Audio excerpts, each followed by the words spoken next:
The Book of Judges, chapter 1.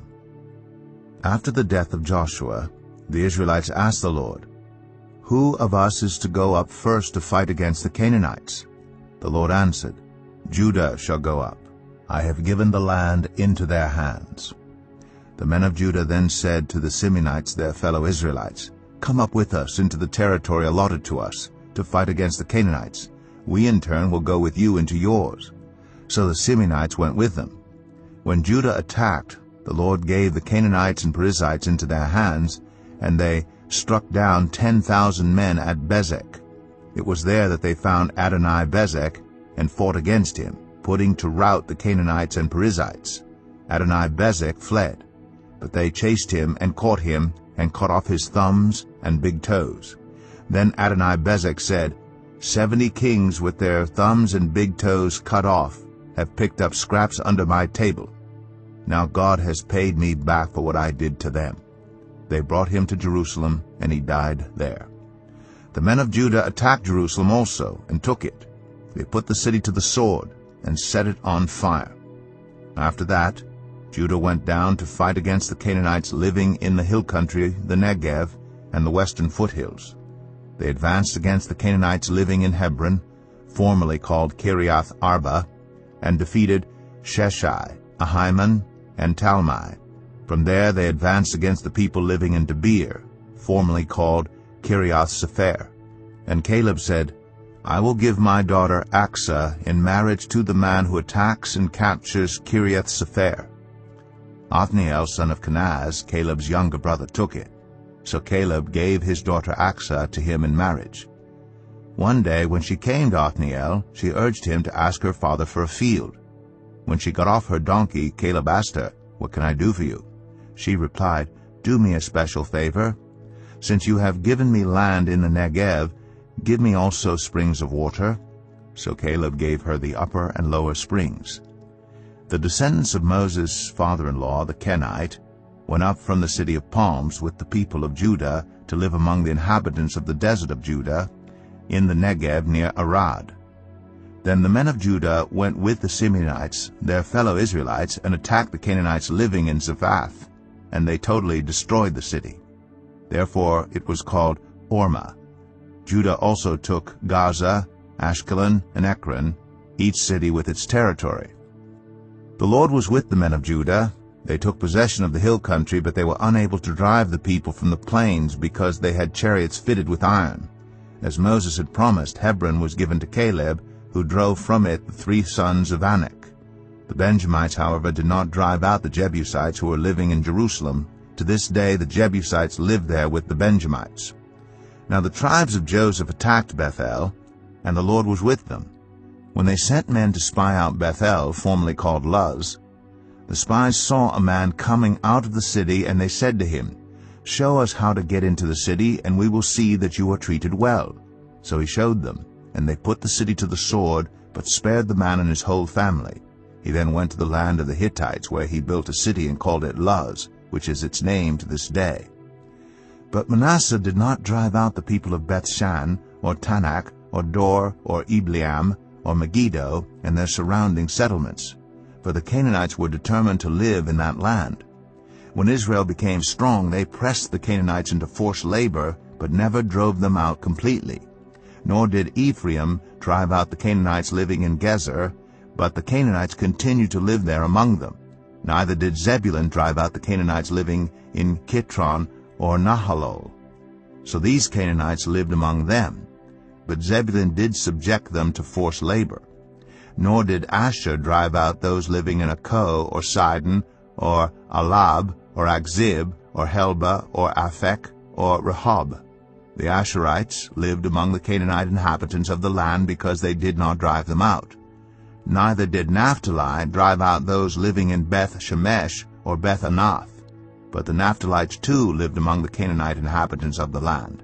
And those living in Beth Shemesh and Beth Anath became forced laborers for them. The Amorites confined the Danites to the hill country, not allowing them to come down into the plain. And the Amorites were determined also to hold out in Mount Eris, Ajalon, and Shaalbim. But when the power of the tribes of Joseph increased, they too were pressed into forced labor. The boundary of the Amorites was from Scorpion Pass to Selah and beyond. Judges 2. The angel of the Lord went up from Gilgal to Bochim and said, I brought you up out of Egypt, and led you into the land I swore to give to your ancestors. I said, I will never break my covenant with you, and you shall not make a covenant with the people of this land, but you shall break down their altars. Yet you have disobeyed me. Why have you done this? And I have also said, I will not drive them out before you. They will become traps for you, and their gods will become snares to you. When the angel of the Lord had spoken these things to all the Israelites, the people wept aloud, and they called that place Bochim. There they offered sacrifices to the Lord. After Joshua had dismissed the Israelites, they went to take possession of the land, each to their own inheritance. The people served the Lord throughout the lifetime of Joshua and of the elders who outlived him, and who had seen all the great things the Lord had done for Israel. Joshua son of Nun, the servant of the Lord, died at the age of 110, and they buried him in the land of his inheritance at Timnath-Eres in the hill country of Ephraim, north of Mount Gash. After that whole generation had been gathered to their ancestors, another generation grew up, who knew neither the Lord nor what he had done for Israel. Then the Israelites did evil in the eyes of the Lord, and served the Baals. They forsook the Lord, the God of their ancestors, who had brought them out of Egypt. They followed and worshipped various gods of the peoples around them. They aroused the Lord's anger, because they forsook him and served Baal and the Ashtoreths. In his anger against Israel, the Lord gave them into the hands of raiders who plundered them. He sold them into the hands of their enemies all around, whom they were no longer able to resist. Whenever Israel went out to fight, the hand of the Lord was against them to defeat them, just as he had sworn to them. They were in great distress. Then the Lord raised up judges, who saved them out of the hands of these raiders. Yet they would not listen to their judges, but prostituted themselves to other gods and worshipped them. They quickly turned from the ways of their ancestors, who had been obedient to the Lord's commands. Whenever the Lord raised up a judge for them, he was with the judge and saved them out of the hands of their enemies as long as the judge lived. For the Lord relented because of their groaning under those who oppressed and afflicted them. But when the judge died, the people returned to ways even more corrupt than those of their ancestors, following other gods and serving and worshiping them. They refused to give up their evil practices and stubborn ways. Therefore the Lord was very angry with Israel, and said, Because this nation has violated the covenant I ordained for their ancestors, and has not listened to me, I will no longer drive out before them any of the nations Joshua left when he died. I will use them to test Israel, and see whether they will keep the way of the Lord and walk in it as their ancestors did. The Lord had allowed those nations to remain. He did not drive them out at once by giving them into the hands of Joshua. Judges 3. These are the nations the Lord left to test all those Israelites who had not experienced any of the wars in Canaan. He did this only to teach warfare to the descendants of the Israelites who had not had previous battle experience. The 5 rulers of the Philistines, all the Canaanites, the Sidonians, and the Hivites living in the Lebanon mountains, from Mount Baal-Hermon to Lebo-Hamath. They were left to test the Israelites to see whether they would obey the Lord's commands, which he had given their ancestors through Moses. The Israelites lived among the Canaanites, Hittites, Amorites, Perizzites, Hivites, and Jebusites. They took their daughters in marriage, and gave their own daughters to their sons, and served their gods. The Israelites did evil in the eyes of the Lord. They forgot the Lord their God, and served the Baals and the Asherahs. The anger of the Lord burned against Israel, so that he sold them into the hands of Cushan-Rishathaim, king of Aram Naharaim, to whom the Israelites were subject for 8 years. But when they cried out to the Lord, he raised up for them a deliverer, Othniel, son of Kenaz, Caleb's younger brother, who saved them. The Spirit of the Lord came on him, so that he became Israel's judge and went to war. The Lord gave Cushan-Rishathaim, king of Aram, into the hands of Othniel, who overpowered him. So the land had peace for 40 years, until Othniel son of Kenaz died. Again the Israelites did evil in the eyes of the Lord. And because they did this evil, the Lord gave Eglon king of Moab power over Israel, getting the Ammonites and Amalekites to join him. Eglon came and attacked Israel, and they took possession of the city of palms. The Israelites were subject to Eglon king of Moab for 18 years. Again the Israelites cried out to the Lord, and he gave them a deliverer, Ehud, a left-handed man, the son of Gera the Benjamite. The Israelites sent him with tribute to Eglon king of Moab.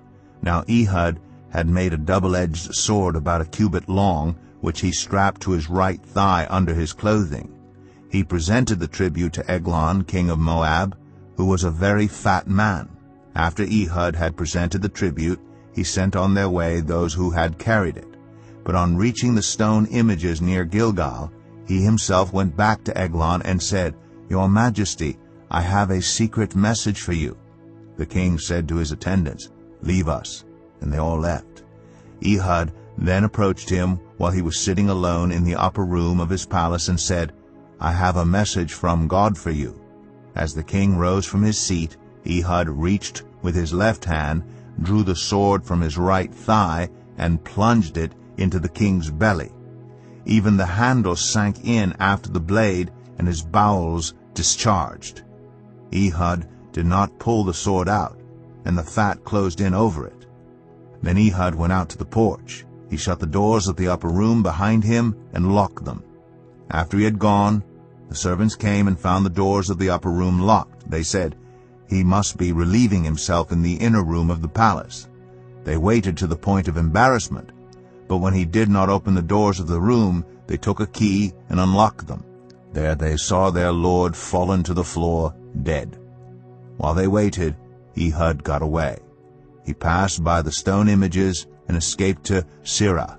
When he arrived there, he blew a trumpet in the hill country of Ephraim, and the Israelites went down with him from the hills, with him leading them. "Follow me," he ordered, "for the Lord has given Moab, your enemy, into your hands." So they followed him down and took possession of the fords of the Jordan that led to Moab. They allowed no one to cross over. At that time they struck down about 10,000 Moabites, all vigorous and strong. Not one escaped.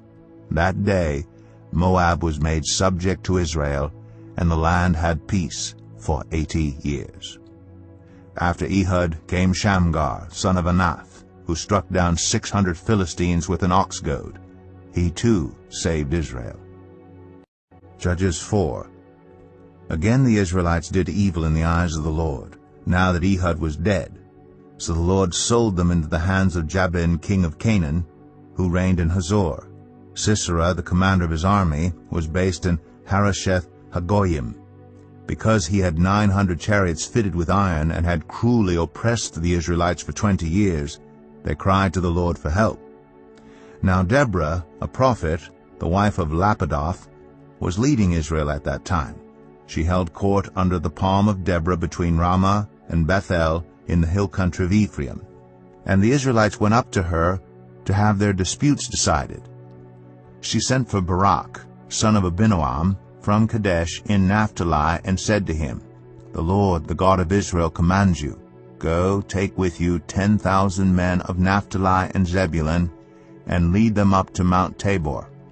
I will lead Sisera, the commander of Jabin's army, with his chariots and his troops to the Kishon River, and give him into your hands." Barak said to her, "If you go with me, I will go. But if you don't go with me, I won't go." "Certainly I will go with you," said Deborah. "But because of the course you are taking, the honor will not be yours, for the Lord will deliver Sisera into the hands of a woman." So Deborah went with Barak to Kadesh. There Barak summoned Zebulun and Naphtali, and 10,000 men went up under his command. Deborah also went up with him. Now Eber the Kenite had left the other Kenites, the descendants of Hobab, Moses' brother-in-law, and pitched his tent by the great tree in Zananim near Kadesh. When they told Sisera that Barak, son of Abinoam, had gone up to Mount Tabor, Sisera summoned from Harosheth Hagoyim to the Kishon River all his men and his 900 chariots fitted with iron. Then Deborah said to Barak, Go, this is the day the Lord has given Sisera into your hands. Has not the Lord gone ahead of you? So Barak went down Mount Tabor with 10,000 men following him. At Barak's advance, the Lord routed Sisera and all his chariots and army by the sword. And Sisera got down from his chariot and fled on foot. Barak pursued the chariots and army as far as Harosheth Hagoyim, and all Sisera's troops fell by the sword. Not a man was left. Sisera, meanwhile, fled on foot to the tent of Jael, the wife of Eber the Kenite, because there was an alliance between Jabin, king of Hazor, and the family of Eber the Kenite. Jael went out to meet Sisera and said to him, Come, my lord, come right in, don't be afraid. So he entered her tent, and she covered him with a blanket. I'm thirsty, he said. Please give me some water. She opened a skin of milk, gave him a drink, and covered him up. Stand in the doorway of the tent, he told her. If someone comes by and asks you, Is anyone in there? Say no. But Jael, Eber's wife, picked up a tent peg and a hammer and went quietly to him while he lay fast asleep, exhausted. She drove the peg through his temple into the ground, and he died. Just then Barak came by in pursuit of Sisera, and Jael went out to meet him. Come, she said, I will show you the man you're looking for. So he went in with her, and there lay Sisera with the tent peg through his temple, dead. On that day God subdued Jabin, king of Canaan, before the Israelites, and the hand of the Israelites pressed harder and harder against Jabin, king of Canaan, until they destroyed him. Judges 5. On that day, Deborah and Barak, son of Abinoam, sang this song. When the princes in Israel take the lead, when the people willingly offer themselves, praise the Lord. Hear this, you kings. Listen, you rulers. I, even I, will sing to the Lord. I will praise the Lord, the God of Israel, in song. When you, Lord, went out from Seir, when you marched from the land of Edom, the earth shook, the heavens poured, the clouds poured down water, the mountains quaked before the Lord, the one of Sinai, before the Lord, the God of Israel. In the days of Shamgar, son of Anath, in the days of Jael, the highways were abandoned. Travelers took to winding paths. Villagers in Israel would not fight. They held back until I, Deborah, arose, until I arose, a mother in Israel. God chose new leaders. When war came to the city gates, but not a shield or spear was seen among 40,000 in Israel. My heart is with Israel's princes, with the willing volunteers among the people. Praise the Lord. You who ride on white donkeys sitting on your saddle blankets, and you who walk along the road, consider the voice of the singers at the watering places. They recite the victories of the Lord, the victories of his villagers in Israel. Then the people of the Lord went down to the city gates. Wake up, Deborah, wake up, break out in song. Arise, Barak. Take captive your captives, son of Abinoam. The remnant of the nobles came down. The people of the Lord came down to me against the mighty. Some came from Ephraim, whose roots were in Amalek. Benjamin was with the people who followed you. From Machir captains came down. From Zebulun those who bear a commander's staff. The princes of Issachar were with Deborah. Yes, Issachar was with Barak, sent under his command into the valley. In the districts of Reuben there was much searching of heart. Why did you stay among the sheep pens to hear the whistling for the flocks? In the districts of Reuben there was much searching of heart. Gilead stayed beyond the Jordan. And Dan, why did he linger by the ships? Asher remained on the coast and stayed in his coves. The people of Zebulun risked their very lives. So did Naphtali on the terraced fields. Kings came, they fought. The kings of Canaan fought. At Tanakh, by the waters of Megiddo, they took no plunder of silver. From the heavens the stars fought. From their courses they fought against Sisera. The river Kishon swept them away. The age-old river, the river Kishon. March on, my soul, be strong. Then thundered the horses' hooves, galloping, galloping go his mighty steeds. Curse Meroz, said the angel of the Lord, curse its people bitterly, because they did not come to help the Lord against the mighty. Most blessed of women be Jael, the wife of Heber the Kenite, most blessed of tent-dwelling women. He asked for water, and she gave him milk. In a bowl fit for nobles, she brought him curdled milk. Her hand reached for the tent peg, her right hand for the workman's hammer. She struck Sisera, she crushed his head, she shattered and pierced his temple. At her feet he sank, he fell, there he lay. At her feet he sank, he fell. Where he sank, there he fell, dead. Through the window peered Sisera's mother. Behind the lattice she cried out, Why is his chariot so long in coming? Why is the clatter of his chariots delayed? The wisest of her ladies answer her, Indeed, she keeps saying to herself, Are they not finding and dividing the spoils, a woman or two for each man? Colorful garments as plunder for Sisera, colorful garments embroidered, highly embroidered garments for my neck, all this as plunder? So may all your enemies perish, Lord. But may all who love you be like the sun when it rises in its strength. Then the land had peace 40 years. Judges 6. The Israelites did evil in the eyes of the Lord, and for 7 years he gave them into the hands of the Midianites. Because the power of Midian was so oppressive, the Israelites prepared shelters for themselves in mountain clefts, caves, and strongholds. Whenever the Israelites planted their crops, the Midianites, Amalekites, and other eastern peoples invaded the country. They camped on the land and ruined the crops all the way to Gaza, and did not spare a living thing for Israel, neither sheep, nor cattle, nor donkeys. They came up with their livestock and their tents like swarms of locusts. It was impossible to count them or their camels. They invaded the land to ravage it. Midian so impoverished the Israelites that they cried out to the Lord for help. When the Israelites cried out to the Lord because of Midian, he sent them a prophet who said, This is what the Lord, the God of Israel, says. I brought you up out of Egypt, out of the land of slavery. I rescued you from the hand of the Egyptians, and I delivered you from the hand of all your oppressors. I drove them out before you and gave you their land. I said to you, I am the Lord your God. Do not worship the gods of the Amorites in whose land you live. But you have not listened to me.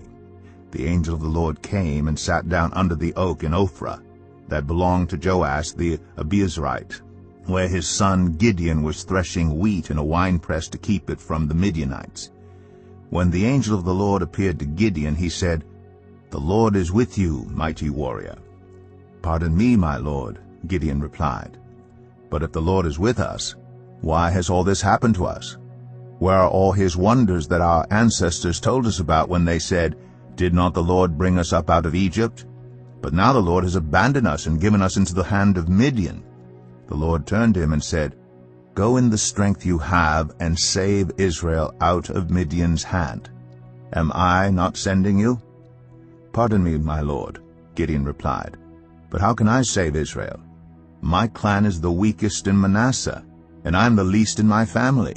The Lord answered, I will be with you, and you will strike down all the Midianites, leaving none alive. Gideon replied, If now I have found favor in your eyes, give me a sign that it is really you talking to me. Please do not go away until I come back and bring my offering and set it before you. And the Lord said, I will wait until you return. Gideon went inside, prepared a young goat, and from an ephah of flour he made bread without yeast. Putting the meat in a basket and its broth in a pot, he brought them out and offered them to him under the oak. The angel of God said to him, Take the meat and the unleavened bread, place them on this rock, and pour out the broth. And Gideon did so. Then the angel of the Lord touched the meat and the unleavened bread with the tip of the staff that was in his hand.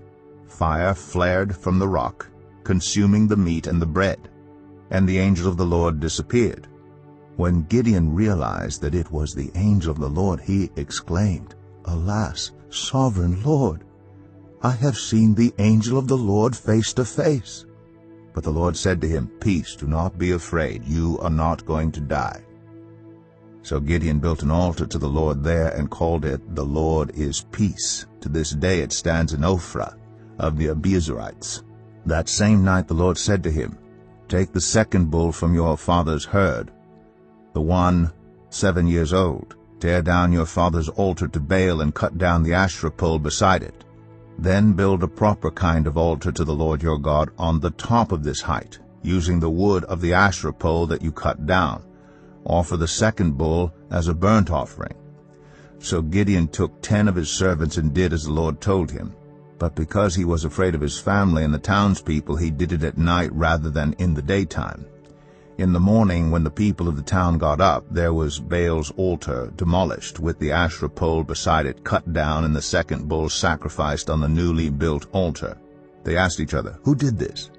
When they carefully investigated, they were told, Gideon, son of Joash, did it. The people of the town demanded of Joash, Bring out your son. He must die, because he has broken down Baal's altar and cut down the Asherah pole beside it. But Joash replied to the hostile crowd around him, Are you going to plead Baal's cause? Are you trying to save him? Whoever fights for him shall be put to death by morning. If Baal really is a god, he can defend himself when someone breaks down his altar. So because Gideon broke down Baal's altar, they gave him the name Jerubbaal that day, saying, Let Baal contend with him. Now all the Midianites, Amalekites, and other eastern peoples joined forces and crossed over the Jordan and camped in the valley of Jezreel. Then the Spirit of the Lord came on Gideon, and he blew a trumpet, summoning the Abiezrites to follow him. He sent messengers throughout Manasseh, calling them to arms, and also into Asher, Zebulun, and Naphtali, so that they too went up to meet them. Gideon said to God, If you will save Israel by my hand as you have promised, look, I will place a wool fleece on the threshing floor. If there is dew only on the fleece and all the ground is dry, then I will know that you will save Israel by my hand, as you said. And that is what happened. Gideon rose early the next day. He squeezed the fleece and wrung out the dew, a bowlful of water. Then Gideon said to God, Do not be angry with me. Let me make just one more request. Allow me one more test with the fleece, but this time make the fleece dry and let the ground be covered with dew. That night God did so. Only the fleece was dry. All the ground was covered with dew. Judges 7. Early in the morning, Jerubbaal, that is Gideon, and all his men camped at the spring of Harod. The camp of Midian was north of them in the valley near the hill of Moreh. The Lord said to Gideon, You have too many men. I cannot deliver Midian into their hands, or Israel would boast against me. My own strength has saved me. Now announce to the army, Anyone who trembles with fear may turn back and leave Mount Gilead. So 22,000 men left, while 10,000 remained. But the Lord said to Gideon, There are still too many men. Take them down to the water, and I will thin them out for you there. If I say, This one shall go with you, he shall go. But if I say, This one shall not go with you, he shall not go. So Gideon took the men down to the water. There the Lord told him, Separate those who lap the water with their tongues, as a dog laps from those who kneel down to drink. 300 of them drank from cupped hands, lapping like dogs. All the rest got down on their knees to drink. The Lord said to Gideon, With the 300 men that lapped, I will save you and give the Midianites into your hands. Let all the others go home. So Gideon sent the rest of the Israelites home, but kept the 300, who took over the provisions and trumpets of the others. Now the camp of Midian lay below him in the valley. During that night the Lord said to Gideon, Get up, go down against the camp, because I am going to give it into your hands.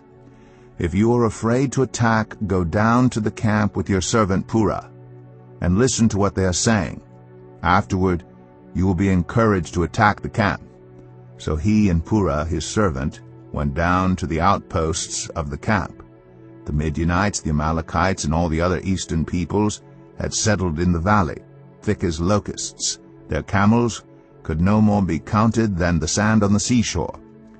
Gideon arrived just as a man was telling a friend his dream. "I had a dream," he was saying. "A round loaf of barley bread came tumbling into the Midianite camp. It struck the tent with such force that the tent overturned and collapsed." His friend responded, "This can be nothing other than the sword of Gideon, son of Joash the Israelite. God has given the Midianites and the whole camp into his hands." When Gideon heard the dream and its interpretation, he bowed down and worshipped. He returned to the camp of Israel and called out, "Get up! The Lord has given the Midianite camp into your hands." Dividing the 300 men into 3 companies, he placed trumpets and empty jars in the hands of all of them, with torches inside. "Watch me," he told them. "Follow my lead. When I get to the edge of the camp, do exactly as I do. When I and all who are with me blow our trumpets, then from all around the camp blow yours and shout, 'For the Lord and for Gideon.'" Gideon and the 100 men with him reached the edge of the camp at the beginning of the middle watch, just after they had changed the guard. They blew their trumpets and broke the jars that were in their hands. The 3 companies blew the trumpets and smashed the jars. Grasping the torches in their left hands and holding in their right hands the trumpets they were to blow, they shouted, "A sword for the Lord and for Gideon." While each man held his position around the camp, all the Midianites ran, crying out as they fled. When the 300 trumpets sounded, the Lord caused the men throughout the camp to turn on each other with their swords. The army fled to Beth-shittah toward Zererah as far as the border of Abel-Meholah, near Tabbath. Israelites from Naphtali, Asher, and all Manasseh were called out, and they pursued the Midianites.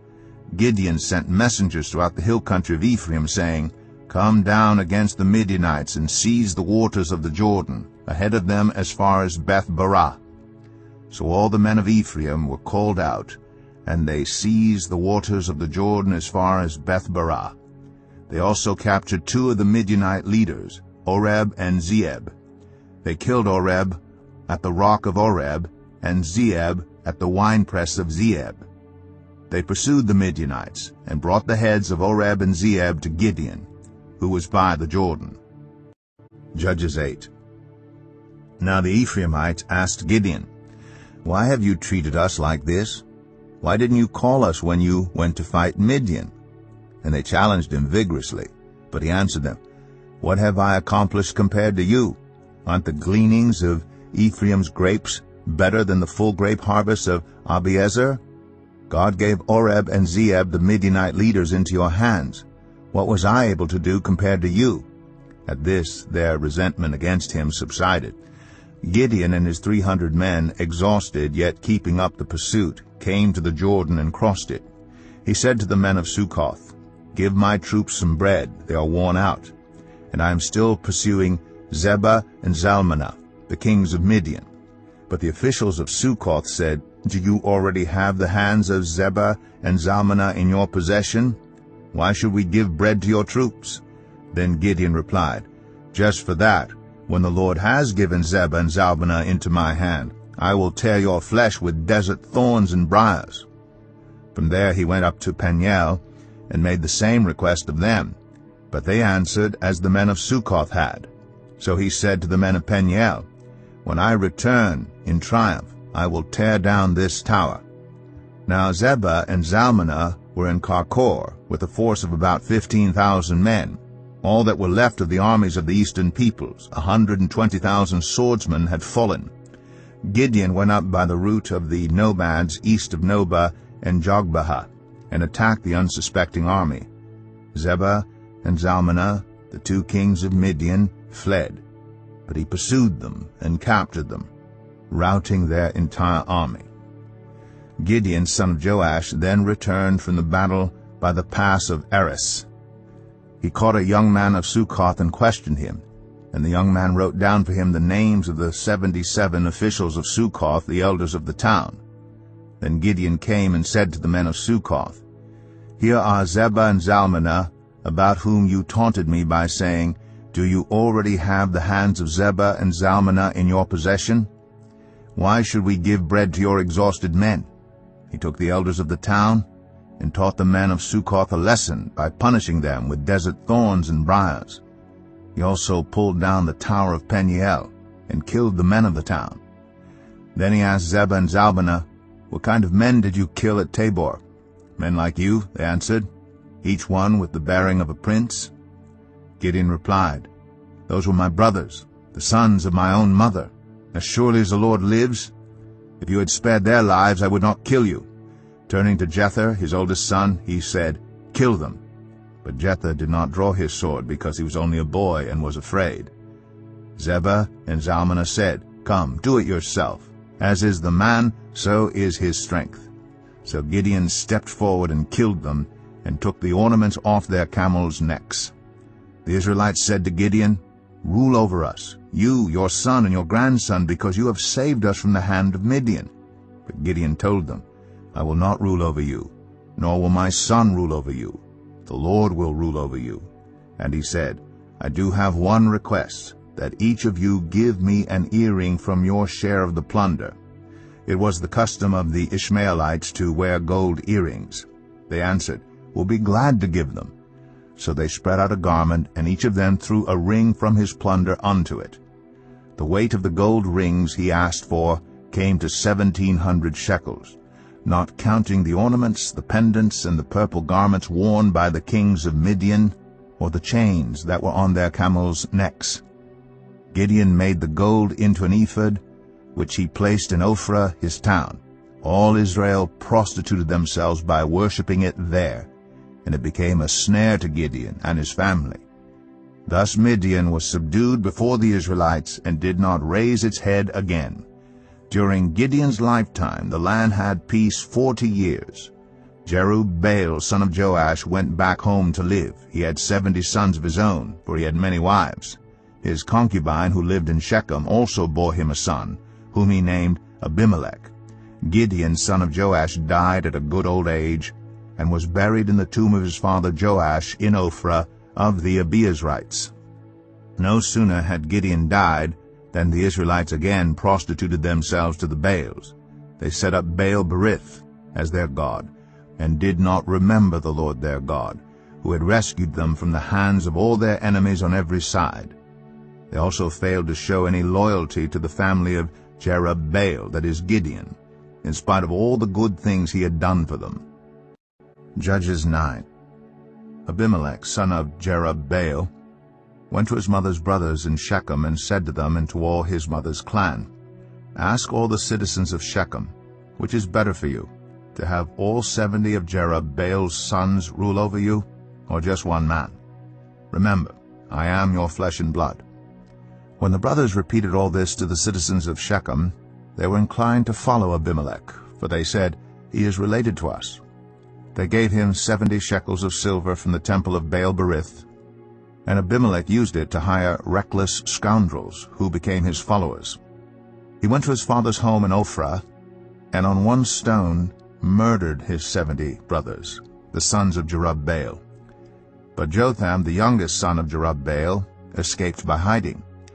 Then all the citizens of Shechem and Beth Millo gathered beside the great tree at the pillar in Shechem to crown Abimelech king. When Jotham was told about this, he climbed up on the top of Mount Gerizim and shouted to them, "Listen to me, citizens of Shechem, so that God may listen to you."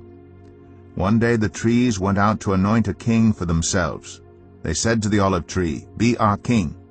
But the olive tree answered, "Should I give up my oil by which both gods and humans are honored, to hold sway over the trees?" Next the trees said to the fig tree, "Come and be our king." But the fig tree replied, "Should I give up my fruit, so good and sweet, to hold sway over the trees?" Then the trees said to the vine, "Come and be our king." But the vine answered, "Should I give up my wine, which cheers both gods and humans, to hold sway over the trees?" Finally all the trees said to the thorn bush, "Come and be our king." The thorn bush said to the trees, "If you really want to anoint me king over you, come and take refuge in my shade. But if not, then let fire come out of the thorn bush and consume the cedars of Lebanon." Have you acted honorably and in good faith by making Abimelech king? Have you been fair to Jerubbaal and his family? Have you treated him as he deserves? Remember that my father fought for you and risked his life to rescue you from the hand of Midian. But today you have revolted against my father's family. You have murdered his 70 sons on a single stone, and have made Abimelech, the son of his female slave, king over the citizens of Shechem, because he is related to you. So, have you acted honorably and in good faith toward Jerubbaal and his family today? If you have, may Abimelech be your joy, and may you be his too. But if you have not, let fire come out from Abimelech and consume you, the citizens of Shechem and Beth-Millo, and let fire come out from you, the citizens of Shechem and Beth-Millo, and consume Abimelech. Then Jotham fled, escaping to Beer, and he lived there because he was afraid of his brother Abimelech. After Abimelech had governed Israel 3 years, God stirred up animosity between Abimelech and the citizens of Shechem, so that they acted treacherously against Abimelech. God did this in order that the crime against Jerubbaal's 70 sons, the shedding of their blood, might be avenged on their brother Abimelech and on the citizens of Shechem, who had helped him murder his brothers. In opposition to him, these citizens of Shechem set men on the hilltops to ambush and rob everyone who passed by, and this was reported to Abimelech. Now Gaal, son of Ebed, moved with his clan into Shechem, and its citizens put their confidence in him. After they had gone out into the fields and gathered the grapes and trodden them, they held a festival in the temple of their God. While they were eating and drinking, they cursed Abimelech. Then Gaal, son of Ebed, said, Who is Abimelech, and why should we Shechemites be subject to him? Isn't he Jerubbaal's son? And isn't Zebul his deputy? Serve the family of Hamor, Shechem's father. Why should we serve Abimelech? If only this people were under my command, then I would get rid of him. I would say to Abimelech, Call out your whole army. When Zebul, the governor of the city, heard what Gaal, son of Ebed, said, he was very angry. Under cover he sent messengers to Abimelech, saying, Gaal, son of Ebed, and his clan have come to Shechem, and are stirring up the city against you. Now then, during the night you and your men should come and lie in wait in the fields. In the morning at sunrise advance against the city. When Gaal and his men come out against you, seize the opportunity to attack them. So Abimelech and all his troops set out by night and took up concealed positions near Shechem in 4 companies. Now Gaal, son of Ebed, had gone out and was standing at the entrance of the city gate just as Abimelech and his troops came out from their hiding place. When Gaal saw them, he said to Zebul, Look, people are coming down from the tops of the mountains. Zebul replied, You mistake the shadows of the mountains for men. But Gaal spoke up again, Look, people are coming down from the central hill, and a company is coming from the direction of the diviner's tree. Then Zebul said to him, Where is your big talk now, you who said, Who is Abimelech, that we should be subject to him? Aren't these the men you ridiculed?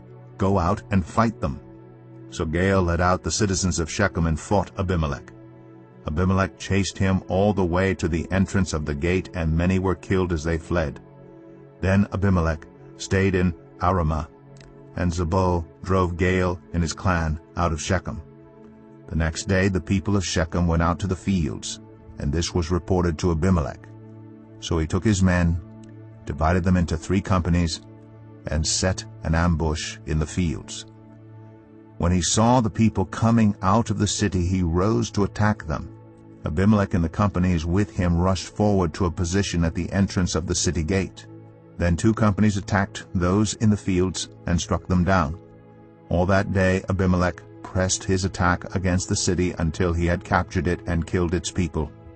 Then he destroyed the city and scattered salt over it. On hearing this, the citizens in the tower of Shechem went into the stronghold of the temple of El-Berith. When Abimelech heard that they had assembled there, he and all his men went up to Mount Zalmon. He took an axe and cut off some branches, which he lifted to his shoulders. He ordered the men with him, Quick, do what you have seen me do. So all the men cut branches and followed Abimelech. They piled them against the stronghold and set it on fire with the people still inside. So all the people in the tower of Shechem, about 1,000 men and women, also died. Next Abimelech went to Thebez, and besieged it and captured it. Inside the city, however, was a strong tower, to which all the men and women, all the people of the city, had fled. They had locked themselves in and climbed up on the tower roof. Abimelech went to the tower and attacked it. But as he approached the entrance to the tower to set it on fire, a woman dropped an upper millstone on his head and cracked his skull. Hurriedly, he called to his armor-bearer, "Draw your sword and kill me so that they can't say a woman killed him." So his servant ran him through, and he died. When the Israelites saw that Abimelech was dead, they went home. Thus God repaid the wickedness that Abimelech had done to his father by murdering his 70 brothers. God also made the people of Shechem pay for all their wickedness. The curse of Jotham, son of Jerubbaal, came on them. Judges 10. After the time of Abimelech, a man of Issachar named Tola, son of Puah, the son of Dodo, rose to save Israel. He lived in Shamir, in the hill country of Ephraim. He led Israel 23 years. Then he died and was buried in Shamir. He was followed by Jair of Gilead, who led Israel 22 years. He had 30 sons who rode 30 donkeys. They controlled 30 towns in Gilead, which to this day are called Havoth-Jair. When Jair died, he was buried in Kaman. Again the Israelites did evil in the eyes of the Lord. They served the Baals and the Ashtoreths and the gods of Aram, the gods of Sidon, the gods of Moab, the gods of the Ammonites, and the gods of the Philistines. And because the Israelites forsook the Lord and no longer served him, he became angry with them. He sold them into the hands of the Philistines and the Ammonites, who that year shattered and crushed them. For 18 years they oppressed all the Israelites on the east side of the Jordan in Gilead, the land of the Amorites. The Ammonites also crossed the Jordan to fight against Judah, Benjamin, and Ephraim. Israel was in great distress. Then the Israelites cried out to the Lord, "We have sinned against you, forsaking our God and serving the Baals." The Lord replied, "When the Egyptians, the Amorites, the Ammonites, the Philistines, the Sidonians, the Amalekites, and the Moabites oppressed you, and you cried out to me for help, did I not save you from their hands? But you have forsaken me and served other gods, so I will no longer save you. Go and cry out to the gods you have chosen. Let them save you when you are in trouble." But the Israelites said to the Lord, "We have sinned. Do with us whatever you think best, but please rescue us now." Then they got rid of the foreign gods among them and served the Lord. And he could bear Israel's misery no longer. When the Ammonites were called to arms and camped in Gilead, the Israelites assembled and camped at Mizpah. The leaders of the people of Gilead said to each other, "Whoever will take the lead in attacking the Ammonites will be head over all who live in Gilead." Judges 11. Jephthah the Gileadite was a mighty warrior. His father was Gilead, his mother was a prostitute. Gilead's wife also bore him sons, and when they were grown up, they drove Jephthah away. "You are not going to get any inheritance in our family," they said, "because you are the son of another woman." So Jephthah fled from his brothers and settled in the land of Tob, where a gang of scoundrels gathered around him and followed him. Sometime later, when the Ammonites were fighting against Israel, the elders of Gilead went to get Jephthah from the land of Tob. "Come," they said, "be our commander so we can fight the Ammonites." Jephthah said to them, "Didn't you hate me and drive me from my father's house? Why do you come to me now when you're in trouble?" The elders of Gilead said to him, "Nevertheless, we are turning to you now. Come with us to fight the Ammonites, and you will be head over all of us who live in Gilead." Jephthah answered, "Suppose you take me back to fight the Ammonites and the Lord gives them to me. Will I really be your head?" The elders of Gilead replied, "The Lord is our witness. We will certainly do as you say." So Jephthah went with the elders of Gilead, and the people made him head and commander over them, and he repeated all his words before the Lord in Mizpah. Then Jephthah sent messengers to the Ammonite king with the question, "What do you have against me that you have attacked my country?" The king of the Ammonites answered Jephthah's messengers, When Israel came up out of Egypt, they took away my land from the Arnon to the Jabbok, all the way to the Jordan. Now give it back peaceably. Jephthah sent back messengers to the Ammonite king, saying, This is what Jephthah says. Israel did not take the land of Moab or the land of the Ammonites. But when they came up out of Egypt, Israel went through the wilderness to the Red Sea and on to Kadesh. Then Israel sent messengers to the king of Edom, saying, Give us permission to go through your country. But the king of Edom would not listen. They sent also to the king of Moab, and he refused. So Israel stayed at Kadesh. Next they traveled through the wilderness, skirted the lands of Edom and Moab, passed along the eastern side of the country of Moab, and camped on the other side of the Arnon. They did not enter the territory of Moab, for the Arnon was its border. Then Israel sent messengers to Sihon, king of the Amorites, who ruled in Heshbon, and said to him, Let us pass through your country to our own place. Sihon, however, did not trust Israel to pass through his territory. He mustered all his troops and encamped at Jahaz and fought with Israel. Then the Lord, the God of Israel, gave Sihon and his whole army into Israel's hands, and they defeated them. Israel took over all the land of the Amorites who lived in that country, capturing all of it, from the Arnon to the Jabbok, and from the desert to the Jordan. Now since the Lord, the God of Israel, has driven the Amorites out before his people Israel, what right have you to take it over? Will you not take what your god Chemosh gives you? Likewise, whatever the Lord our God has given us, we will possess. Are you any better than Balak, son of Zippor, king of Moab? Did he ever quarrel with Israel or fight with them? For 300 years Israel occupied Heshbon, Aroer, the surrounding settlements, and all the towns along the Arnon. Why didn't you retake them during that time? I have not wronged you, but you are doing me wrong by waging war against me. Let the Lord, the judge, decide the dispute this day between the Israelites and the Ammonites. The king of Ammon, however, paid no attention to the message Jephthah sent him.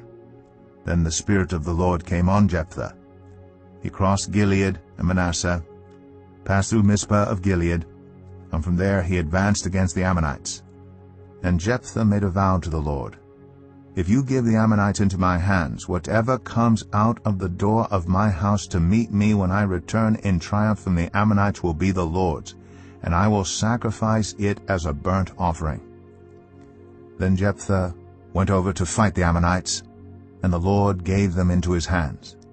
He devastated 20 towns from Aroer to the vicinity of Manith as far as Abel-keramim. Thus Israel subdued Ammon. When Jephthah returned to his home in Mizpah, who should come out to meet him but his daughter, dancing to the sound of timbrels? She was an only child. Except for her, he had neither son nor daughter.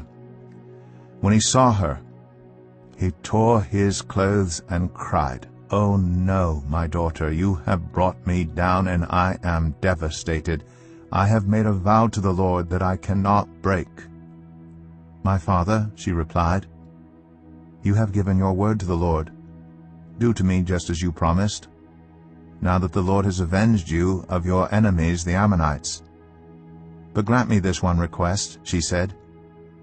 "Give me 2 months to roam the hills and weep with my friends, because I will never marry." "You may go," he said.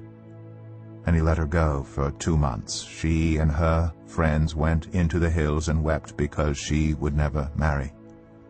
After the 2 months she returned to her father, and he did to her as he had vowed, and she was a virgin. From this comes the Israelite tradition that each year the young women of Israel go out for 4 days to commemorate the daughter of Jephthah, the Gileadite. Judges 12.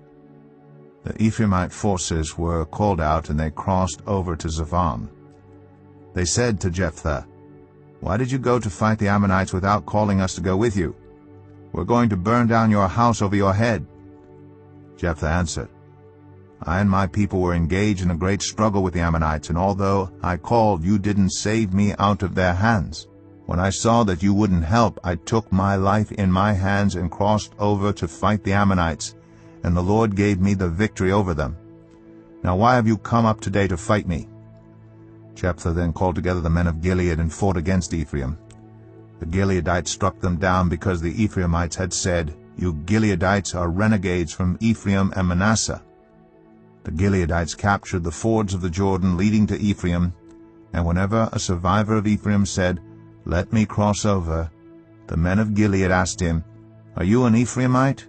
If he replied, "No," they said, "All right, say Shibboleth." If he said Sibboleth because he could not pronounce the word correctly, they seized him and killed him at the fords of the Jordan. 42,000 Ephraimites were killed at that time. Jephthah led Israel 6 years. Then Jephthah the Gileadite died, and was buried in a town in Gilead. After him Ibzan of Bethlehem led Israel. He had 30 sons and 30 daughters. He gave his daughters away in marriage to those outside his clan, and for his sons he brought in 30 young women as wives from outside his clan. Ibzan led Israel 7 years. Then Ibzan died and was buried in Bethlehem. After him Elon the Zebulunite led Israel 10 years. Then Elon died and was buried in Aijalon in the land of Zebulun. After him Abdon son of Hillel from Pirathon led Israel. He had 40 sons and 30 grandsons who rode on 70 donkeys. He led Israel 8 years. Then Abdon son of Hillel died and was buried at Pirathon in Ephraim in the hill country of the Amalekites.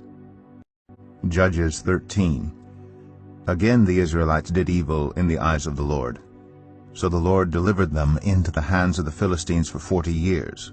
A certain man of Zorah, named Manoah, from the clan of the Danites, had a wife who was childless, unable to give birth. The angel of the Lord appeared to her and said, "You are barren and childless, but you are going to become pregnant and give birth to a son. Now see to it that you drink no wine or other fermented drink, and that you do not eat anything unclean. You will become pregnant and have a son whose head is never to be touched by a razor, because the boy is to be a Nazirite, dedicated to God from the womb. He will take the lead in delivering Israel from the hands of the Philistines." Then the woman went to her husband and told him, "A man of God came to me. He looked like an angel of God, very awesome. I didn't ask him where he came from, and he didn't tell me his name. But he said to me, 'You will become pregnant and have a son. Now then, drink no wine or other fermented drink, and do not eat anything unclean, because the boy will be a Nazirite of God from the womb until the day of his death.' Then Manoah prayed to the Lord, 'Pardon your servant, Lord. I beg you to let the man of God you sent to us come again to teach us how to bring up the boy who is to be born.' God heard Manoah, and the angel of God came again to the woman while she was out in the field, but her husband Manoah was not with her. The woman hurried to tell her husband, 'He's here, the man who appeared to me the other day.' Manoah got up and followed his wife. When he came to the man, he said, 'Are you the man who talked to my wife?' 'I am,' he said. So Manoah asked him, 'When your words are fulfilled, what is to be the rule that governs the boy's life and work?' The angel of the Lord answered, 'Your wife must do all that I have told her. She must not eat anything that comes from the grapevine, nor drink any wine or other fermented drink, nor eat anything unclean. She must do everything I have commanded her.' Manoah said to the angel of the Lord, 'We would like you to stay until we prepare a young goat for you.' The angel of the Lord replied, 'Even though you detain me, I will not eat any of your food. But if you prepare a burnt offering, offer it to the Lord.' Manoah did not realize that it was the angel of the Lord.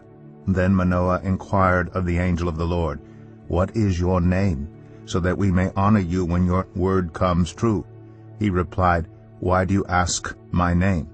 It is beyond understanding.' Then Manoah took a young goat together with the grain offering and sacrificed it on a rock to the Lord. And the Lord did an amazing thing while Manoah and his wife watched. As the flame blazed up from the altar toward heaven, the angel of the Lord ascended in the flame. Seeing this, Manoah and his wife fell with their faces to the ground.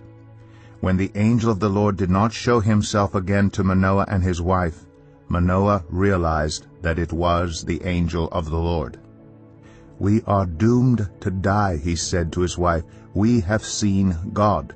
But his wife answered, "If the Lord had meant to kill us, he would not have accepted a burnt offering and grain offering from our hands, nor shown us all these things, or now told us this." The woman gave birth to a boy, and named him Samson. He grew, and the Lord blessed him. And the Spirit of the Lord began to stir him while he was in Mahane Dan, between Zorah and Eshtaol. Judges 14. Samson went down to Timnah, and saw there a young Philistine woman. When he returned, he said to his father and mother, "I have seen a Philistine woman in Timnah. Now get her for me as my wife." His father and mother replied, "Isn't there an acceptable woman among your relatives, or among all our people? Must you go to the uncircumcised Philistines to get a wife?" But Samson said to his father, "Get her for me. She's the right one for me." His parents did not know that this was from the Lord, who was seeking an occasion to confront the Philistines, for at that time they were ruling over Israel. Samson went down to Timnah together with his father and mother. As they approached the vineyards of Timnah, suddenly a young lion came roaring toward him. The Spirit of the Lord came powerfully upon him, so that he tore the lion apart with his bare hands, as he might have torn a young goat. But he told neither his father nor his mother what he had done. Then he went down and talked with the woman, and he liked her. Some time later, when he went back to marry her, he turned aside to look at the lion's carcass, and in it he saw a swarm of bees and some honey. He scooped out the honey with his hands, and ate as he went along. When he rejoined his parents, he gave them some, and they too ate it. But he did not tell them that he had taken the honey from the lion's carcass. Now his father went down to see the woman, and there Samson held a feast, as was customary for young men.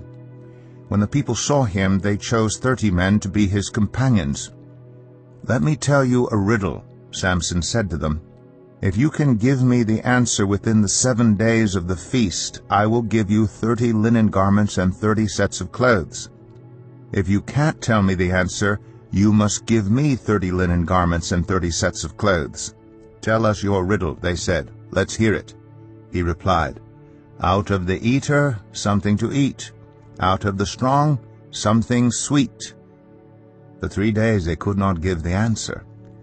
On the 4th day they said to Samson's wife, "Coax your husband into explaining the riddle for us, or we will burn you and your father's household to death. Did you invite us here to steal our property?" Then Samson's wife threw herself on him, sobbing, "You hate me. You don't really love me. You've given my people a riddle, but you haven't told me the answer." "I haven't even explained it to my father or mother," he replied, "so why should I explain it to you?" She cried the whole 7 days of the feast. So on the 7th day he finally told her, because she continued to press him. She in turn explained the riddle to her people. Before sunset on the 7th day, the men of the town said to him, "What is sweeter than honey? What is stronger than a lion?" Samson said to them, "If you had not plowed with my heifer, you would not have solved my riddle." Then the Spirit of the Lord came powerfully upon him. He went down to Ashkelon, struck down 30 of their men, stripped them of everything, and gave their clothes to those who had explained the riddle.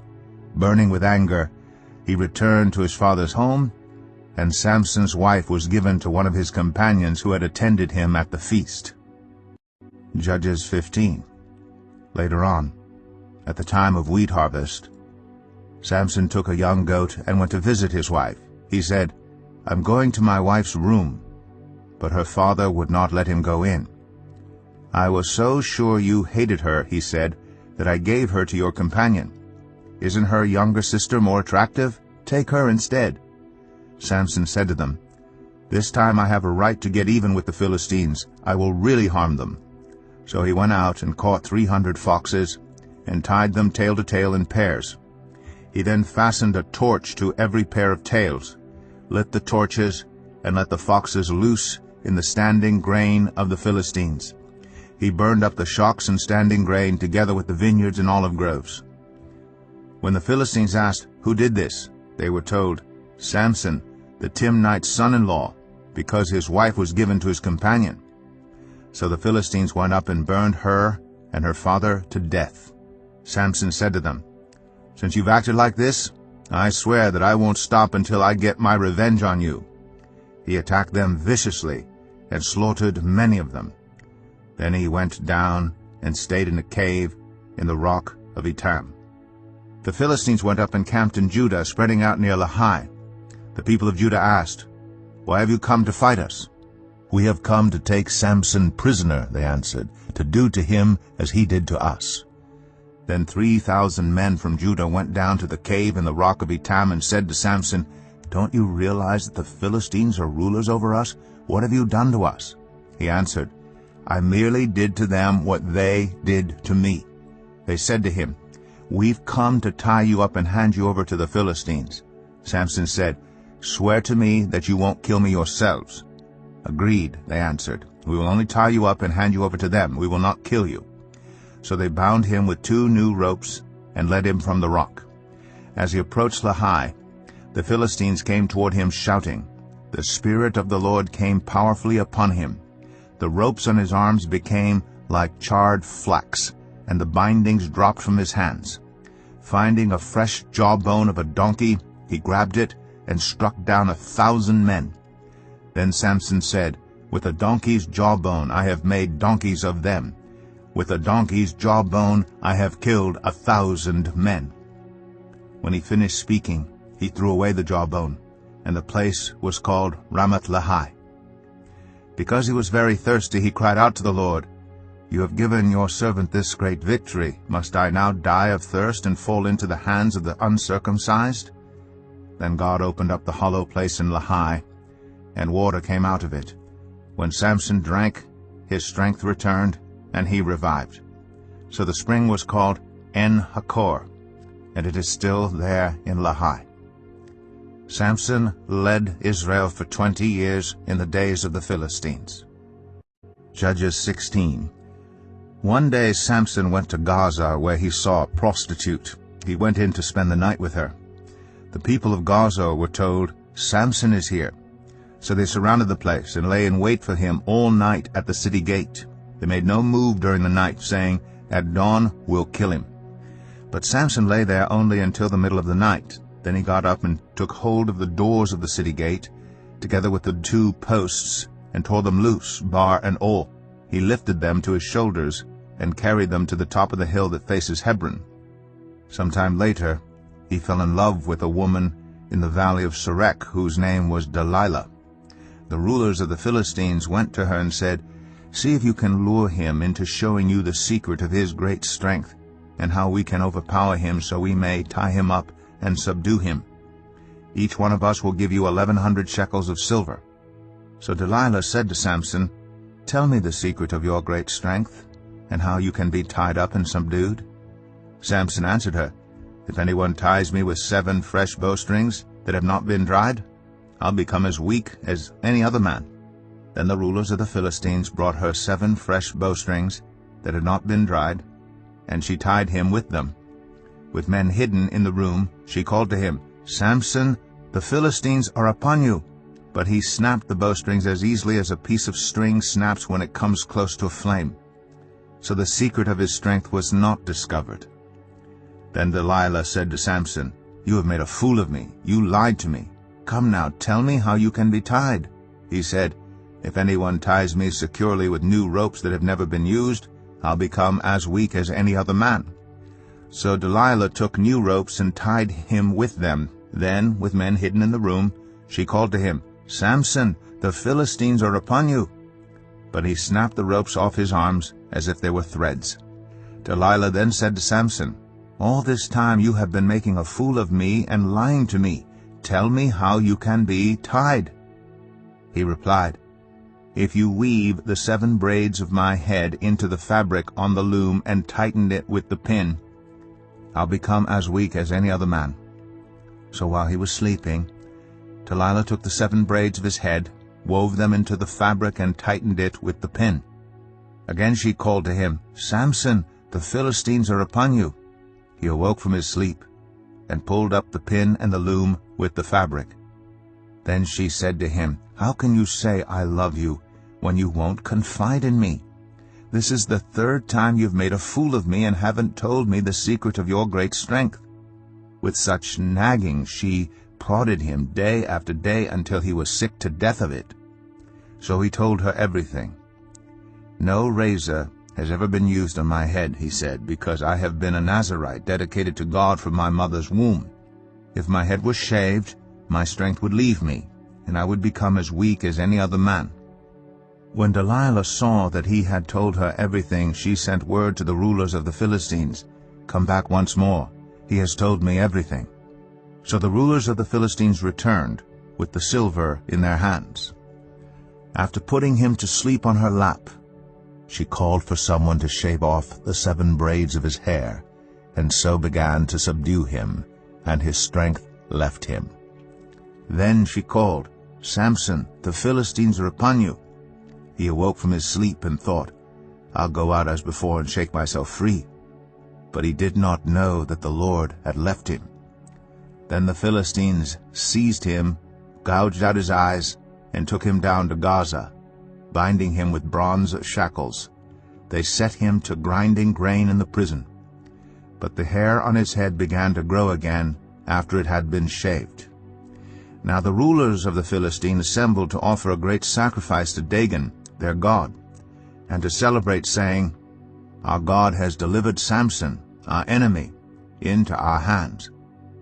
When the people saw him, they praised their God, saying, "Our God has delivered our enemy into our hands, the one who laid waste our land and multiplied our slain." While they were in high spirits, they shouted, "Bring out Samson to entertain us." So they called Samson out of the prison, and he performed for them. When they stood him among the pillars, Samson said to the servant who held his hand, "Put me where I can feel the pillars that support the temple, so that I may lean against them." Now the temple was crowded with men and women. All the rulers of the Philistines were there, and on the roof were about 3,000 men and women watching Samson perform. Then Samson prayed to the Lord, "Sovereign Lord, remember me. Please, God, strengthen me just once more, and let me with one blow get revenge on the Philistines for my 2 eyes." Then Samson reached toward the 2 central pillars on which the temple stood. Bracing himself against them, his right hand on the one and his left hand on the other, Samson said, "Let me die with the Philistines."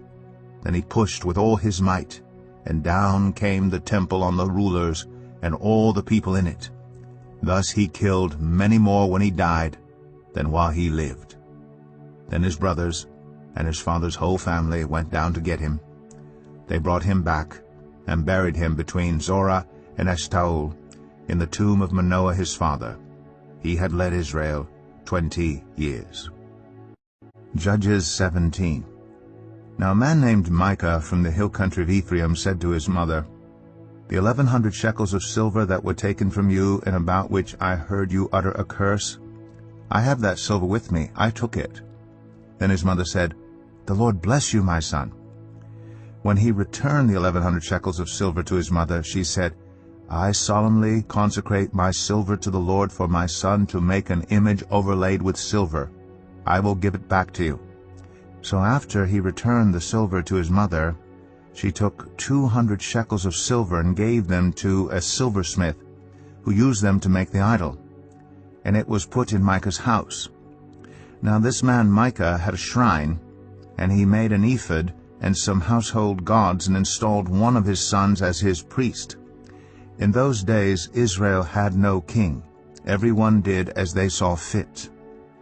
A young Levite from Bethlehem in Judah, who had been living within the clan of Judah, left that town in search of some other place to stay. On his way he came to Micah's house in the hill country of Ephraim. Micah asked him, "Where are you from?" "I'm a Levite from Bethlehem in Judah," he said, "and I'm looking for a place to stay." Then Micah said to him, "Live with me and be my father and priest, and I'll give you 10 shekels of silver a year, your clothes and your food." So the Levite agreed to live with him, and the young man became like one of his sons to him. Then Micah installed the Levite, and the young man became his priest and lived in his house.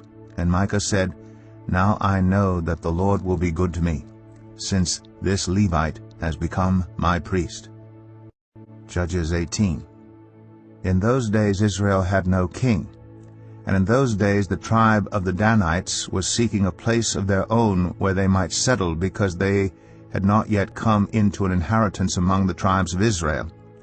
So the Danites sent 5 of their leading men from Zorah and Eshtaol to spy out the land and explore it. These men represented all the Danites. They told them, Go explore the land. So they entered the hill country of Ephraim and came to the house of Micah, where they spent the night. When they were near Micah's house, they recognized the voice of the young Levite. So they turned in there and asked him, Who brought you here? What are you doing in this place? Why are you here? He told them what Micah had done for him, and said, He has hired me, and I am his priest. Then they said to him, Please inquire of God to learn whether our journey will be successful. The priest answered them, Go in peace, your journey has the Lord's approval. So the 5 men left and came to Laish, where they saw that the people were living in safety, like the Sidonians, at peace and secure. And since their land lacked nothing, they were prosperous. Also, they lived a long way from the Sidonians and had no relationship with anyone else. When they returned to Zorah and Eshtaol, their fellow Danites asked them, How did you find things? They answered, Come on, let's attack them. We have seen the land, and it is very good. Aren't you going to do something?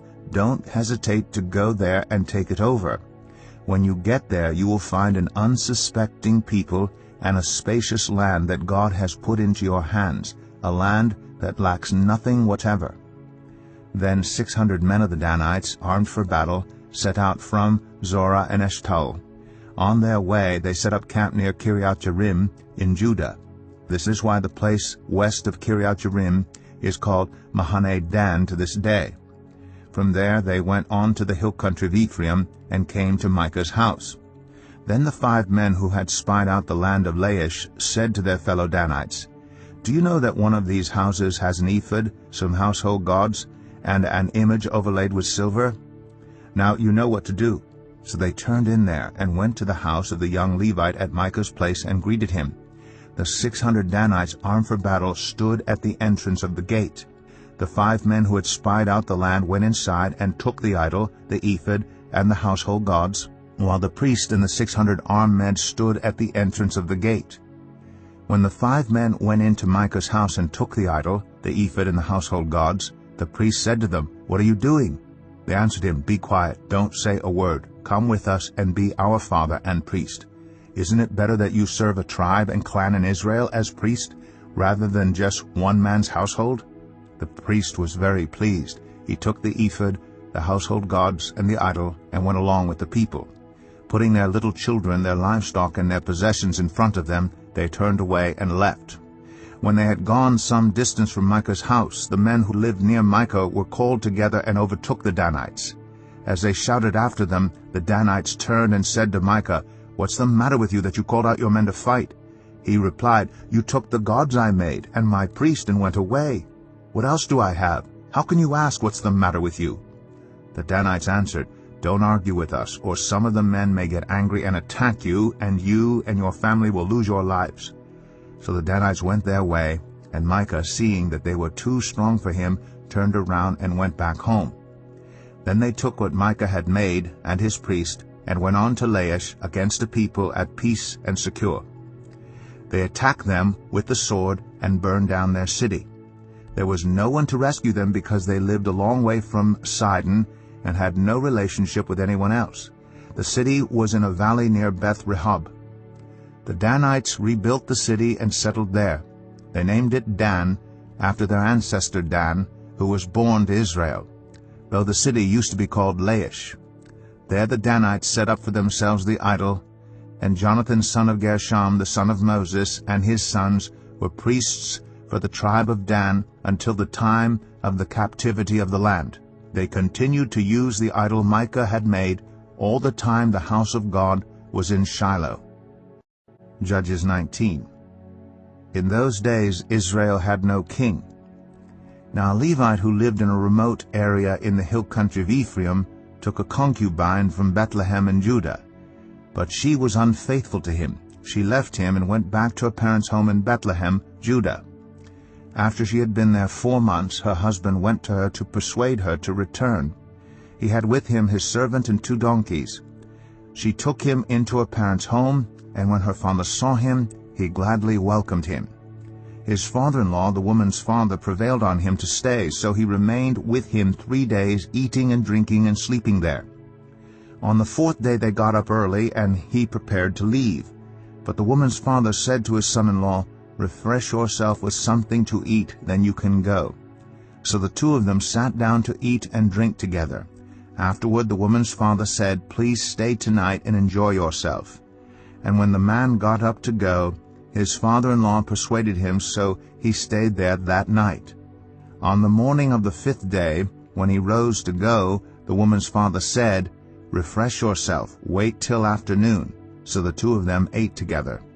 Then when the man, with his concubine and his servant, got up to leave, his father-in-law, the woman's father, said, "Now look, it's almost evening. Spend the night here. The day is nearly over. Stay and enjoy yourself. Early tomorrow morning you can get up and be on your way home."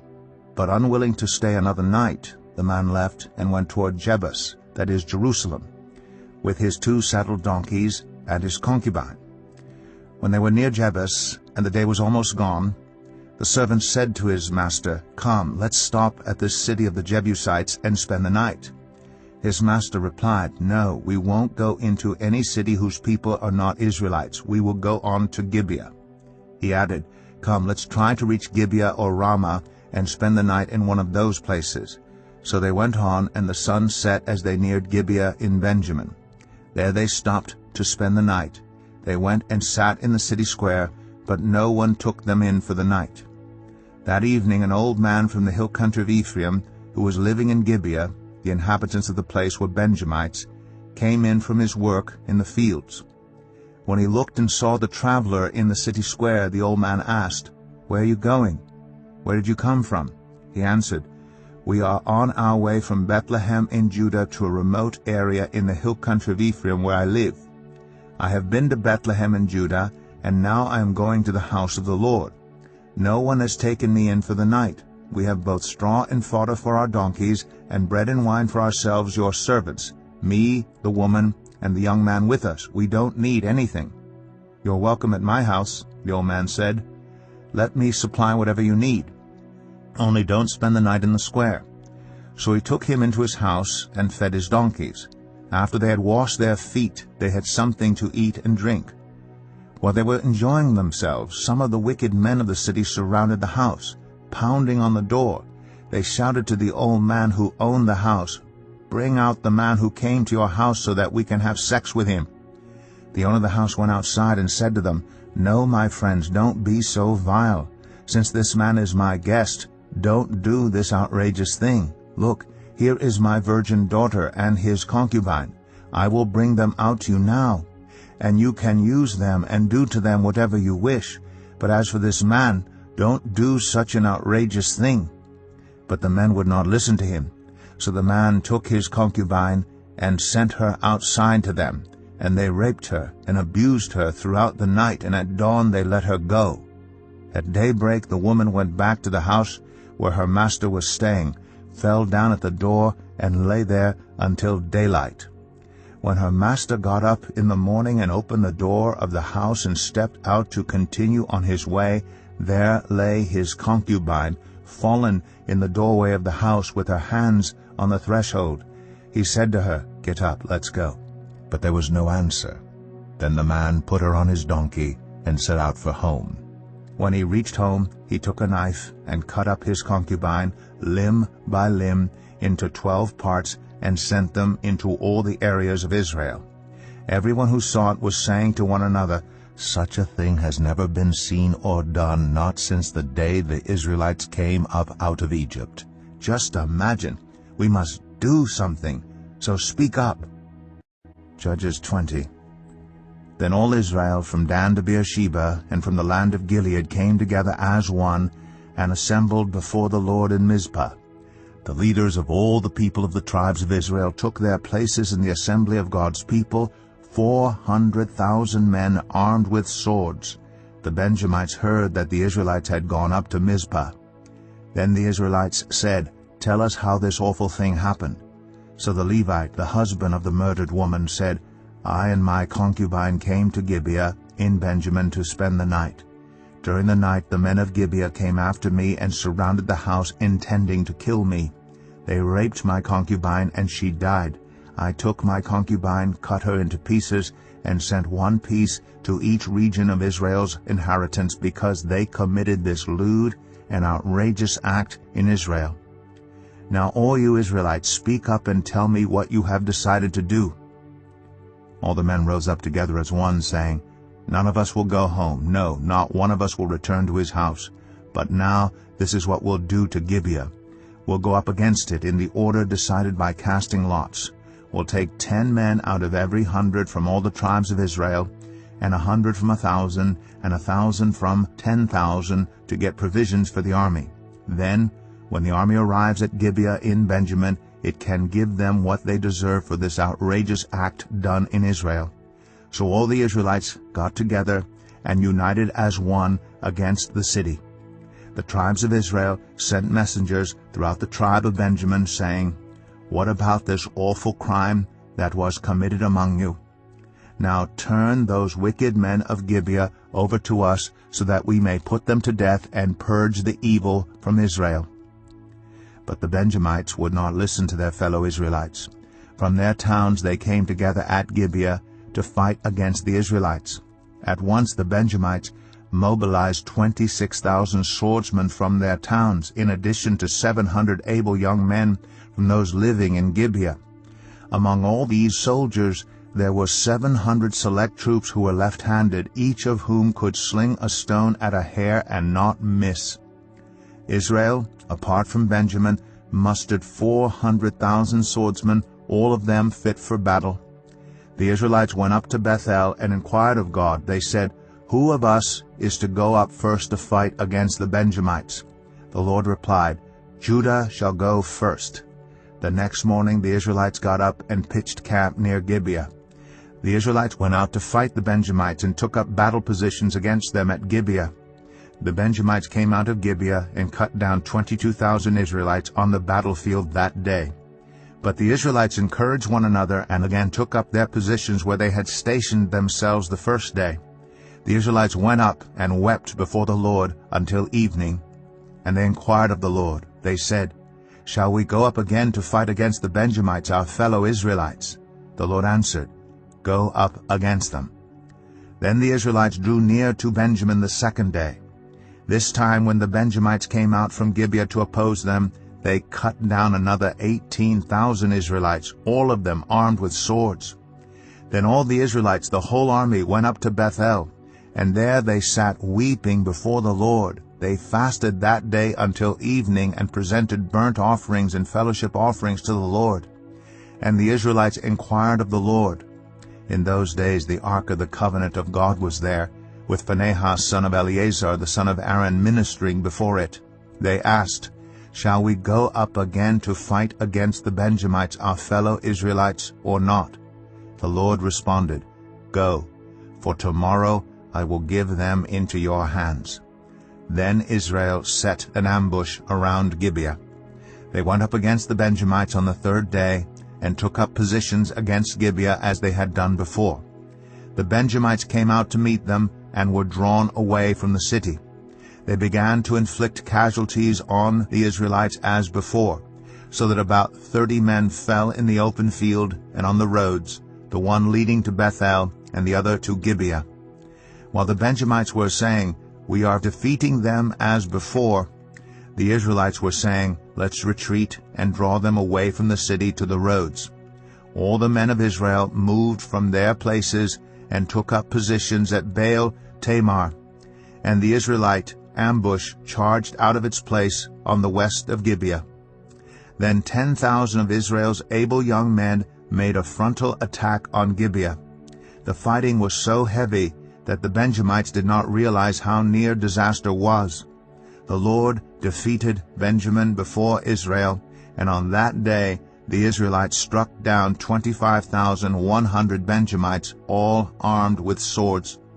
Then the Benjamites saw that they were beaten. Now the men of Israel had given way before Benjamin because they relied on the ambush they had set near Gibeah. Those who had been in ambush made a sudden dash into Gibeah, spread out, and put the whole city to the sword. The Israelites had arranged with the ambush that they should send up a great cloud of smoke from the city, and then the Israelites would counterattack. The Benjamites had begun to inflict casualties on the Israelites, about 30, and they said, "We are defeating them as in the first battle." But when the column of smoke began to rise from the city, the Benjamites turned and saw the whole city going up in smoke. Then the Israelites counterattacked, and the Benjamites were terrified because they realized that disaster had come on them. So they fled before the Israelites in the direction of the wilderness, but they could not escape the battle. And the Israelites who came out of the towns cut them down there. They surrounded the Benjamites, chased them, and easily overran them in the vicinity of Gibeah on the east. 18,000 Benjamites fell, all of them valiant fighters. As they turned and fled toward the wilderness to the rock of Rimmon, the Israelites cut down 5,000 men along the roads. They kept pressing after the Benjamites as far as Gedam, and struck down 2,000 more. On that day 25,000 Benjamite swordsmen fell, all of them valiant fighters. But 600 of them turned and fled into the wilderness to the rock of Rimmon, where they stayed 4 months. The men of Israel went back to Benjamin and put all the towns to the sword, including the animals and everything else they found. All the towns they came across they set on fire. Judges 21. The men of Israel had taken an oath at Mizpah, "Not one of us will give his daughter in marriage to a Benjamite." The people went to Bethel, where they sat before God until evening, raising their voices and weeping bitterly. "Lord, God of Israel," they cried, "why has this happened to Israel? Why should one tribe be missing from Israel today?" Early the next day the people built an altar and presented burnt offerings and fellowship offerings. Then the Israelites asked, "Who from all the tribes of Israel has failed to assemble before the Lord?" For they had taken a solemn oath that anyone who failed to assemble before the Lord at Mizpah was to be put to death. Now the Israelites grieved for the tribe of Benjamin, their fellow Israelites. "Today one tribe is cut off from Israel," they said. "How can we provide wives for those who are left, since we have taken an oath by the Lord not to give them any of our daughters in marriage?" Then they asked, "Which one of the tribes of Israel failed to assemble before the Lord at Mizpah?" They discovered that no one from Jabesh-Gilead had come to the camp for the assembly. For when they counted the people, they found that none of the people of Jabesh-Gilead were there. So the assembly sent 12,000 fighting men with instructions to go to Jabesh-Gilead and to put to the sword those living there, including the women and children. "This is what you are to do," they said. "Kill every male and every woman who is not a virgin." They found among the people living in Jabesh-Gilead 400 young women who had never slept with a man, and they took them to the camp at Shiloh in Canaan. Then the whole assembly sent an offer of peace to the Benjamites at the rock of Rimmon. So the Benjamites returned at that time and were given the women of Jabesh-Gilead who had been spared. But there were not enough for all of them. The people grieved for Benjamin, because the Lord had made a gap in the tribes of Israel. And the elders of the assembly said, "With the women of Benjamin destroyed, how shall we provide wives for the men who are left? The Benjamite survivors must have heirs," they said, "so that a tribe of Israel will not be wiped out. We can't give them our daughters as wives, since we Israelites have taken this oath. Cursed be anyone who gives a wife to a Benjamite. But look, there is the annual festival of the Lord in Shiloh, which lies north of Bethel, east of the road that goes from Bethel to Shechem, and south of Lebanah." So they instructed the Benjamites, saying, "Go and hide in the vineyards and watch. When the young women of Shiloh come out to join in the dancing, Rush from the vineyards, and each of you seize one of them to be your wife. Then return to the land of Benjamin. When their fathers or brothers complain to us, we will say to them, Do us the favor of helping them, because we did not get wives for them during the war. You will not be guilty of breaking your oath because you did not give your daughters to them. So that is what the Benjamites did.